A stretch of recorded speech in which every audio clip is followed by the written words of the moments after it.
ప్రపంచంలోనే 9th richest Islamic country బ్రూనైలో ఉన్నాను. ఇక్కడ రాజులు పరిపాలిస్తారనమాట. ప్రజెంట్ రాజు పేరు మీద ఒక బంగారం మాస్కే కట్టుకున్నాడు. ఇప్పుడు నా ముందర కనిపిస్తున్న మాస్క్ ని కట్టించుకున్నాడు. మొత్తము 24 క్యారెట్ గోల్డ్ అనమాట.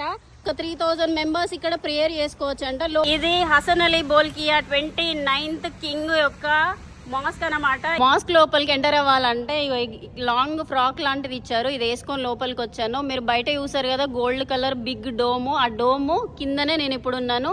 సో ఇదే మెయిన్ ఛాంబర్ అనమాట. అక్కడ జావీ స్క్రిప్ట్ తోటి ఖురాన్ కి సంబంధించిన కొన్ని అదేంటి శ్లోకాలు అంటారు కదా, ఇందులో అలాంటివి రాసున్నాయి అనమాట. లోపల మొత్తం పాలరాయి స్తంభాలు, పాలరాయి తోటే నిర్మించారు మొత్తం. ఈ మాస్క్ తో పాటు రాజు దగ్గర 7000 కార్లు ఉన్నాయన్నమాట. అందులో more than 80 90 total pure gold తోటే తయారు చేసుకున్నాడు అనమాట. అంత రిచ్ ఈ బ్రూనై కింగ్. ఎలా ఉంది గోల్డెన్ మాస్క్? మీకు నచ్చిందా? నచ్చితే కనుక కింద కామెంట్ చేసి చెప్పండి.